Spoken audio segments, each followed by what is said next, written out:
तालुक्यातील कोंदिवडी गावातील विद्यार्थ्यांनी रस्त्याच्या दुरवस्थेकडे लक्ष वेधलं। शाळकरी मुली फील्ड रिपोर्टर बनल्या। हातात छत्रीचा माईक बनवत रस्त्याच्या दुरवस्थेची पोलखोल केली। या विद्यार्थिनींनी गावातील रस्त्यावर पडलेले मोठमोठे खड्डे, तिथेच झालेली चिखलाची डबकी आणि त्यावरून होणारी अपघाताची भीती कॅमेऱ्यासमोर मांडत प्रशासनाचा कारभारच उघड केला।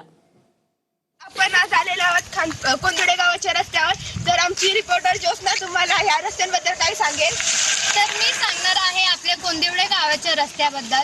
तर हा रस्ता जसं की द्रुतगती महामार्गासारखा आहे। अशा गाड्या जात आहेत तर त्यांच्या पोटातलं पाणीही सुद्धा हलत नाही। तर तुम्ही बघू शकता रस्ते कसे आहेत। तुम्ही बघू शकता खड्ड्यात रस्ता आहे की रस्त्यात खड्डा आहे काहीच कळत नाहीये।